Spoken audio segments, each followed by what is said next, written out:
Alright guys, welcome back to All Things Outdoors. And today, we're out here on this trail. We're going to be taking a look at some of the plants. And also, please be sure to watch this video till the end. So yeah, we're going to be taking a look. Ooh, I'm out of breath, I was running. Alright, anyway. Be taking a look at some of the native plants around here. We're on this trail. We've walked this trail a couple of times. If you haven't seen the videos of that, be sure to check them out. So yeah, first plant is Small's ragwort, not to be confused with ragweed. This stuff is completely unlike ragweed, not even related to it. You can tell what it is because it's got these kind of leaves that almost look like yarrows, but not a whole lot. At least look different on the bottom. Pretty cool. Yeah, so this is what it looks like. You can tell what it is by the flowers too. These are what the flowers look like. Little yellow blooms. Kind of look like mini sunflowers almost, except they're not black in the middle. Pretty cool. Almost like yellow daisies. So yeah, it's basically what these are. I think they're very pretty. They are native to the east coast of North America. They do not live too far inland, but they're native to the southeast and northeast, and basically the whole east coast. I think they're pretty cool, and you can plant these in your garden. Make wonderful yellow flowers, and they are good for bees and other pollinators. We're gonna keep moving. And it's pretty hot today. It's 90 degrees. Feels almost like 90, around 96, even with a strong breeze blowing. We got a pretty good breeze. It's probably blowing around 10 to 15 miles an hour. Ooh, now the wind picked up a little bit. Nice gust. Pretty cool. And the cicadas are starting to emerge. Starting to see them. Pretty excited. A good amount of them have come out. I don't know how much longer it's going to be till they start making noise. But I'm pretty interested for when that does happen. Yeah. Great day. I'm going to be going to the beach. On the first days when I'm going to be able to go to the beach, and maybe even swim, depending on how warm the water is. There's cicada shells all over that tree. Look at them. They're up there and all over there. They're everywhere. That's pretty cool. Brown bees aren't too active. There's some of them out. It's pretty cool. Maybe they don't like the wind.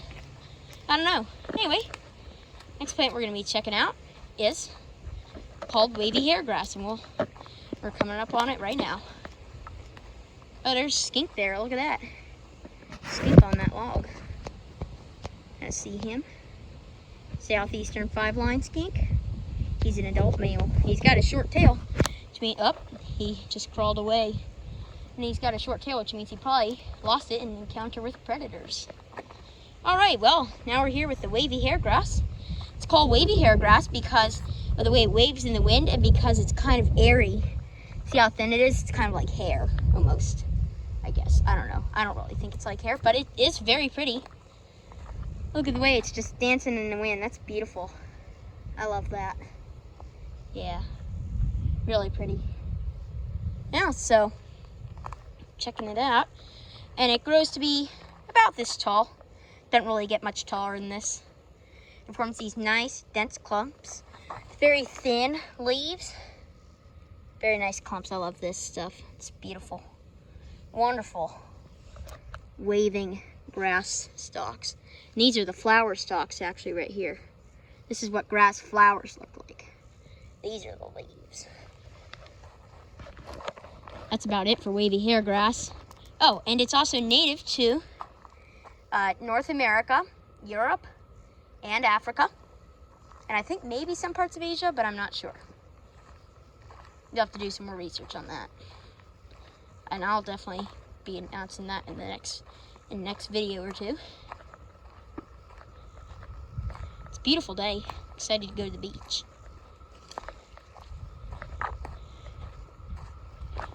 Next plant you've probably heard of, coming up on it pretty soon. Look at those reeds. Wow, those have grown about a foot since I came here last. That's incredible. I knew they grow quickly, but that's really fast. All right, well, we're coming up on the next plant, and I'm sure you guys have all heard of it and probably seen it. Some of you maybe even have a problem with it. Here it is. Japanese honeysuckles. Native to Japan and probably a couple other parts of Asia, but I'm not sure. We'll have to do some more research on that. You can tell what it is because it's got these nice oval-shaped leaves with veins that are, oh, look at that. You can put it up in the sun and really see the veins in the leaf. Alternately aligned veins. And the bark looks like this. Very thin, and you can peel it off and it kind of shreds by itself, shedding bark. Oh. So, and the flowers look like this. They can either be white or golden. And the nectar from them is edible, and these flowers attract bees and hummingbirds. So they're not as bad as everybody else thinks. As everybody thinks, they're not as bad as everybody thinks, but these are considered an invasive species in many areas here in the U.S. because they grow pretty quickly and they are growing over all the trees. Not all of these vines are honeysuckles, but we'll show you that. Chinese privet bush definitely has a lot of honeysuckles on that one too. And when I come out here and cut vines sometimes, and whenever I cut them, I try to avoid cutting the honeysuckles because they attract hummingbirds and they help to keep and they help with pollinators. I hear cicadas. Cicadas are coming out, yeah. And the nectar from them is edible. So yeah. And yeah, but I only really remove them if they're really causing problems for a native tree species. Here's Chinese privet bush that has large honeysuckle vines all over it. It's pretty crazy. And there's my water bottle that I dropped. Oh wow, it got hot pretty quickly because it's black. And it was in the sun. We're gonna probably cut up the shortcut trail. Here's my pinwheel and my shovel because I'm going to the beach. Oh wait, this is the shortcut trail. I saw this fallen tree. It fell pretty recently because when I came here on Friday, it was still here. It was standing up. Yeah, this is actually the shortcut trail, huh?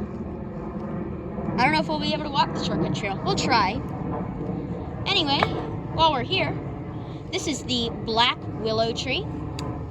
Oh, a branch of it just fell off as I was bending it. Oh well.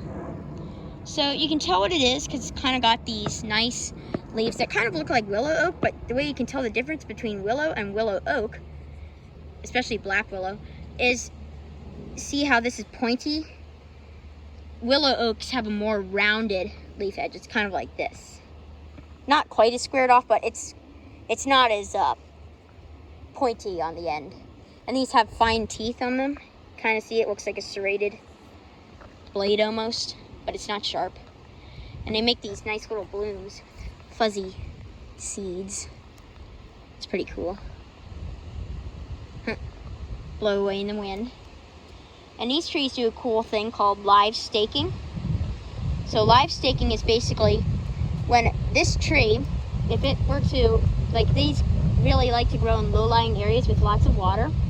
So if this tree were to fall, as it did now, and they also like to grow along riversides, when it falls, if the branches get stuck and get like broken off and like they'll float downstream, and if they get stuck in mud or dirt or anything like that, they will actually grow a new tree from it.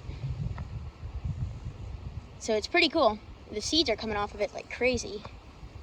Just shake and see how many seeds come off of it. Oh my gosh, look at that.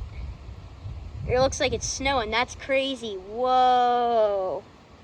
That's super cool. It looks like it's snowing. Snow in May here in Maryland. Only at this tree.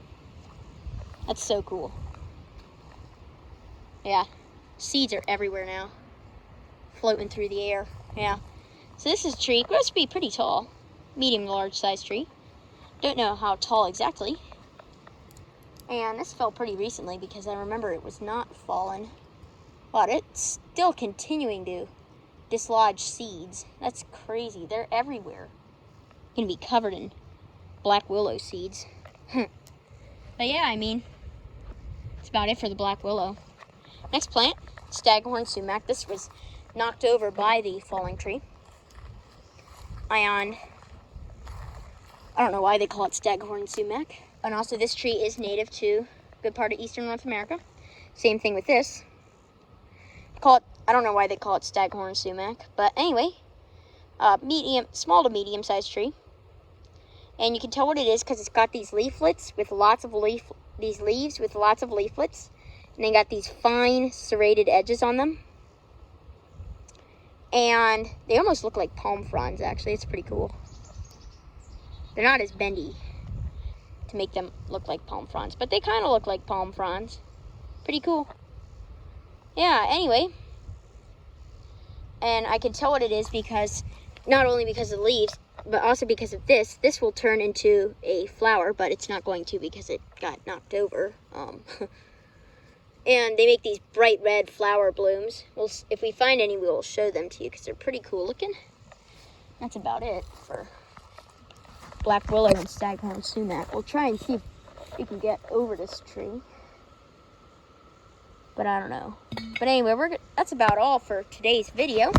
So be sure to like, subscribe, and turn on notifications, and put that down in the comments below saying that you did that. And you will get a shout out, and we will see you guys on the next adventure.